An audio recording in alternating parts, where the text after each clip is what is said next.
ما ننسخ من آية أو ننسها نأت بخير منها أو مثلها ألم تعلم أن الله على كل شيء قدير ألم تعلم أن الله له ملك السماوات والأرض وما لكم من دون الله من ولي ولا نصير أم تريدون أن تسألوا رسولكم كما سئل موسى من قبل ومن يتبدل الكفر بالإيمان فقد ضل سواء السبيل. ആയത്ത് 106. മാ നൻസഖ് മിൻ ആയത്തിൻ ഔ നുൻസിഹാ, ഏതെങ്കിലും വചനത്തെ നാം ദുർബലപ്പെടുത്തുകയോ മായ്ച്ചു കളയുകയോ ചെയ്താൽ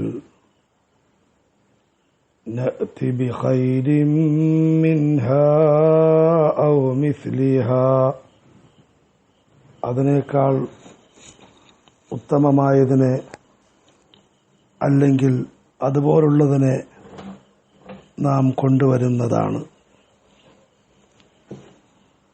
അലം തഅലം അന്നല്ലാഹ അലാ കുല്ലി ഷൈഇൻ ഖദീർ,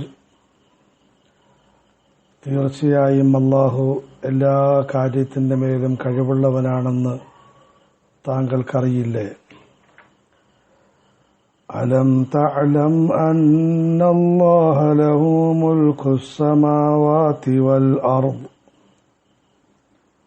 തീർച്ചയായും ആകാശഭൂമികളുടെ അധികാരം അല്ലാഹുവിന് മാത്രമുള്ളതാണെന്ന് താങ്കൾക്കറിയില്ലേ? വമാ ലക്കും മിൻ ദൂനില്ലാഹി മിൻ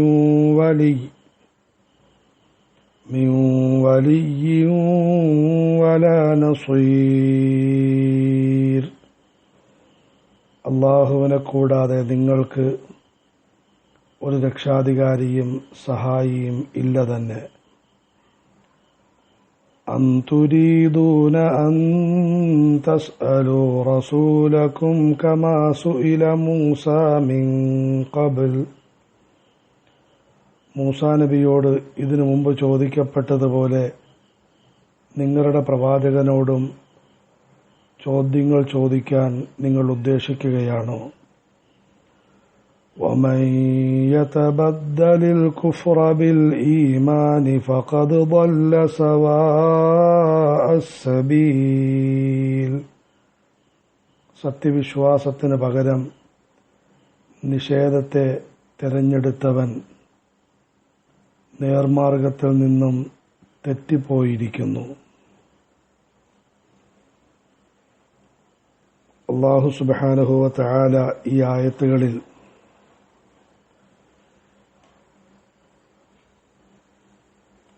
അമുസ്ലിംകളായ ചിലരുടെ രണ്ട് ആരോപണങ്ങൾക്ക് മറുപടി പറയുകയാണ്. റസൂലുള്ളാഹി സ്വല്ലല്ലാഹു അലൈഹി വസല്ലം അല്ലാഹുവിന്റെ ദൂതനാണ്. അല്ലാഹുവിന്റെ കൽപ്പന പ്രകാരം പ്രവാചകൻ ജനങ്ങൾക്ക് കാര്യങ്ങൾ പറഞ്ഞുകൊടുക്കും.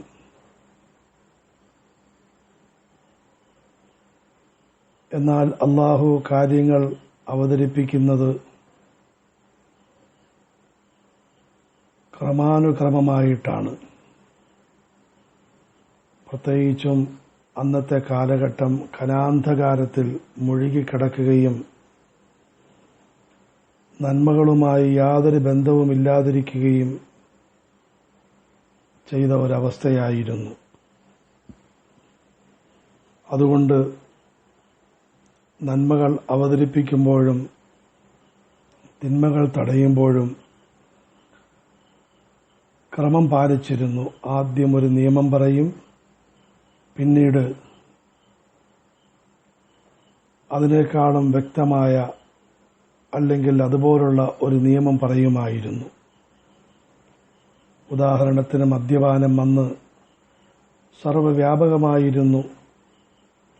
ആദ്യം നിസ്കാര സമയത്ത് ആദ്യം അത് ഉപയോഗിക്കാതിരിക്കുന്നതാണ് ഉത്തമമെന്ന് സൂറത്തുൽ ബഖറയിലൂടെ പറയപ്പെട്ടു.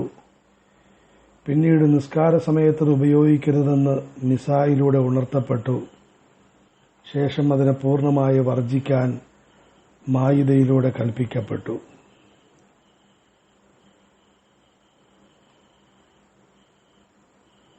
എന്നാൽ ഇതിനെക്കുറിച്ച് നിഷേധികളായ ആളുകൾ സംശയമുയർത്തി. അവരിൽ ചിലർ പരിഹസിച്ചു, മുഹമ്മദ് നബി ഇന്നൊന്ന് പറയുന്നു, നാളെ മറ്റൊന്ന് പറയുന്നു. അള്ളാഹു അതിനെപ്പറ്റി പ്രതികരിക്കുകയാണ്. മാ നൻസഖ് മിൻ ആയത്തിൻ ഔ നുൻസിഹാ നഅതി ബിഖൈരിൻ മിൻഹാ ഔ മിസ്ലിഹാ. എന്തെങ്കിലും വചനം നാം ദുർബലപ്പെടുത്തുകയോ അല്ലെങ്കിൽ മറപ്പിച്ചു കളയുകയോ ചെയ്താൽ അതിനേക്കാളും ഉത്തമമായതിനെയോ കുറഞ്ഞ പക്ഷം അതുപോലുള്ളതിനെയോ നാം കൊണ്ടുവരുന്നതാണ്. അള്ളാഹു അറിയിക്കുന്നു, എന്തെങ്കിലും നിയമങ്ങളെ അസ്ഥിരപ്പെടുത്തൽ അത് വെറും അസ്ഥിരപ്പെടുത്തലല്ല, അതിന് പകരം അതിനേക്കാളും മെച്ചമായത് അല്ലെങ്കിൽ അതുപോലുള്ളത് പടച്ചവൻ കൊണ്ടുവരുന്നതാണ്. അതെങ്ങനെ പറ്റും? അലം തഅലം അന്നല്ലാഹ അലാ കുല്ലി ഷൈഇൻ ഖദീർ. അല്ലാഹു എല്ലാ കാര്യങ്ങളുടെ മേലും കഴിവുള്ളവനാണ്. പടച്ചവന്റെ കഴിവ് അപാരമാണ്. അലം തഅലം അന്നല്ലാഹ ലഹു മുൽകുസ് സമാവാതി വൽ അർദ്. ആകാശഭൂമികളുടെ അധികാരം പടച്ചവന് മാത്രമാണ്. എല്ലാ കാര്യങ്ങളും തീരുമാനിക്കുന്നതും നടത്തുന്നതും എല്ലാം ചെയ്യുന്നതും അല്ലാഹുവാണ്. ഭൗതിക നിയന്ത്രണങ്ങളും പാരത്രിക തീരുമാനങ്ങളും എല്ലാം പടച്ചവന്റെ നിയന്ത്രണത്തിലുള്ളതാണ്. വമാ ലകും മിൻ ദൂനില്ലാഹി മിൻ വലിയ്യിൻ വലാ നസീർ. നിങ്ങളുടെ രക്ഷാധികാരിയും അല്ലാഹുവാണ്, നിങ്ങളുടെ സഹായിയും അല്ലാഹു മാത്രമാണ്. അതുകൊണ്ട് ആ പടച്ചവൻ നിങ്ങളുടെ നന്മകൾക്കനുസൃതമായിട്ടാണ് ഓരോ തീരുമാനങ്ങളും എടുക്കുന്നത്. അതിനെ നിങ്ങൾ അനുസരിക്കുകയും അംഗീകരിക്കുകയും ചെയ്യുക. ചുരുക്കത്തിൽ അള്ളാഹുവിന്റെ നിയമത്തിന്റെ അവതരണ രീതി അള്ളാഹു ഈ ആയത്തിലൂടെ വ്യക്തമാക്കുകയാണ്. എന്നാൽ നാം മനസ്സിലാക്കേണ്ടത്, പടച്ചവന്റെ നിയമം പടച്ചവന് മാറ്റാൻ അനുവാദമുണ്ട്, പടപ്പുകൾക്ക് മാറ്റാൻ അനുവാദമില്ല. ഇന്ന് ചില കേന്ദ്രങ്ങളിൽ നിന്നും ഇസ്ലാമിക നിയമങ്ങൾ നിങ്ങൾക്ക് മാറ്റിയാൽ എന്താണ്? പടച്ചവന്റെ നിയമങ്ങൾ നാം എങ്ങനെ മാറ്റാനാണ്? ആകയാൽ മനസ്സിലാക്കി, പടച്ചവന്റെ നിയമങ്ങൾ പടച്ചവന് മാറ്റാൻ അധികാരമുണ്ട്. ആ മാറ്റുന്ന പ്രക്രിയ മുഹമ്മദുർ റസൂലുള്ളാഹി സ്വല്ലല്ലാഹു അലൈഹി വസല്ലമയുടെ വിയോഗത്തോടെ അവസാനിച്ചിരിക്കുന്നു. ഇനി ലോകാവസാനം വരെയും പരിശുദ്ധ ഖുർആനിലോ ഹദീസിലോ യാതൊരുവിധ ഭേദഗതിയും കൂട്ടിച്ചേർക്കലുകളും വെട്ടിക്കുറയ്ക്കലുകളും നടത്താൻ ആർക്കും തന്നെ അധികാരമില്ല. أم تريدون أن تسألوا رسولكم كما سئل موسى من قبل. ചില നിഷേധികൾ റസൂലുള്ളാഹി സ്വല്ലല്ലാഹു അലൈഹി വസല്ലമയോട്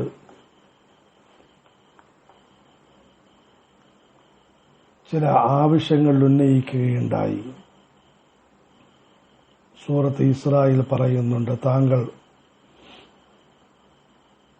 പുഴ ഒഴുക്കിൻ, സ്വർണത്തിന്റെ മല കാണിച്ചു തരിൻ, അത് ചെയ്യിൻ, ഇത് ചെയ്യിൻ.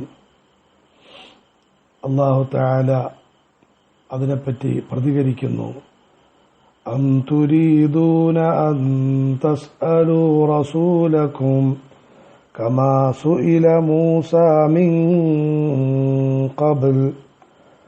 മൂസാ നബി അലൈഹിസ്സലാമിനോട് ആളുകൾ അനാവശ്യമായ കുറേ ചോദ്യങ്ങൾ ചോദിച്ചതുപോലെ അള്ളാഹുവിനെ കണ്ടാലേ അവന്റെ ഗ്രന്ഥത്തിൽ വിശ്വസിക്കുകയുള്ളൂ എന്നും മറ്റും പറഞ്ഞതുപോലെ നിങ്ങളും പ്രവാചകനോട് അനാവശ്യമായ ചോദ്യങ്ങൾ ചോദിക്കാൻ ഉദ്ദേശിക്കുകയാണോ?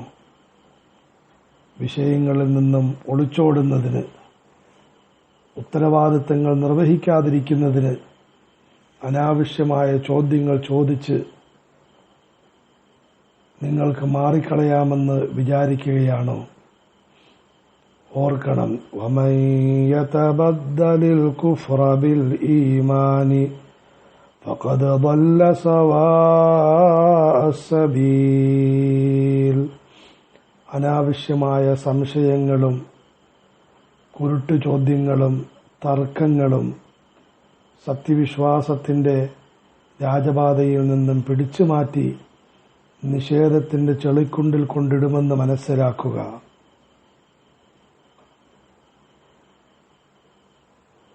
ചോദ്യോത്തരങ്ങൾ പെരുകുകയും ആളുകളെ ചോദിച്ചു മുട്ടുകുത്തിക്കുക എന്നത് ഒരു സാമർഥ്യവുമായി കാണുന്ന ഈ കാലഘട്ടത്തിൽ പ്രത്യേകിച്ചും ഇത് ശ്രദ്ധിക്കേണ്ടതാണ്. വലിയ ചോദ്യങ്ങൾ ചോദിക്കലും എല്ലാ ചോദ്യങ്ങൾക്കും എന്തെങ്കിലും ഉത്തരം പറയലും ഇത് വലിയ സാമർഥ്യമൊന്നുമല്ല. അം തുരീദൂന അൻ തസ്അലൂ റസൂലക്കും കമാ സുഇല മൂസാ മിൻ ഖബ്ൽ വമൻ യതബദ്ദലിൽ കുഫ്റ ബിൽ ഈമാനി ഫഖദ് ضل سواء السبيل. ഇതിന്റെ അർത്ഥം ന്യായമായ ചോദ്യങ്ങളെ നിന്ദിക്കുകയും ആളുകളുടെ വായെ ആ വിഷയത്തിൽ അടപ്പിക്കുകയും ചെയ്യലല്ല. ന്യായമായ കാര്യങ്ങൾ ഓരോരുത്തരും ചോദിക്കണം. പ്രത്യേകിച്ചും ഫത്വകൾ വിജ്ഞാനത്തിന്റെ വലിയ സ്രോതസ്സാണ്. അതുകൊണ്ട് ന്യായമായ ചോദ്യങ്ങൾ നമ്മൾ നിന്ദിക്കുന്നില്ല, സ്വാഗതം ചെയ്യുന്നു. പക്ഷേ വേണ്ടാത്ത ചോദ്യങ്ങൾ, സംശയമുണ്ടാക്കൽ, ഒരു നിലയ്ക്കും സംശയം മാറാതെ വീണ്ടും അതിൽ തന്നെ ഉരുണ്ട് കളിക്കൽ ഒരിക്കലും നല്ലതല്ല. ആത്മാർത്ഥതയോടെ പ്രാർത്ഥന നടത്തിയാൽ അമുസ്ലിം സഹോദരങ്ങൾക്ക് പോലും സത്യം ഗ്രഹിക്കാൻ സാധിക്കുന്നു. പിന്നെ നമുക്കെങ്ങനെയാണ് ഗ്രഹിക്കാതിരിക്കാൻ പറ്റുക? ഒരു ചെറുപ്പക്കാരന് ചിന്ത വന്നു, സത്യം ഏതാണെന്ന് മനസ്സിലാക്കണം. ഒരു മുസ്ലിം പണ്ഡിതനോട് ചോദിച്ചപ്പോൾ പറഞ്ഞ, മകനെ കിടക്കുന്ന സമയത്ത്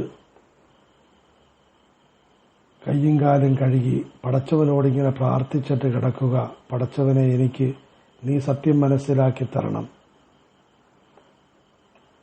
ഏതാനും നാളുകൾക്കകം അദ്ദേഹം സത്യത്തിന്റെ സമുന്നത സരണിയിലേക്ക് കടന്നു വന്നു.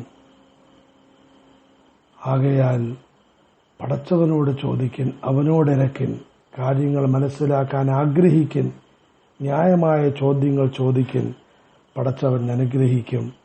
അല്ലാഹു നമുക്കെല്ലാവർക്കും നന്മകൾക്ക് തൗഫീഖ് നൽകുമാറാകട്ടെ.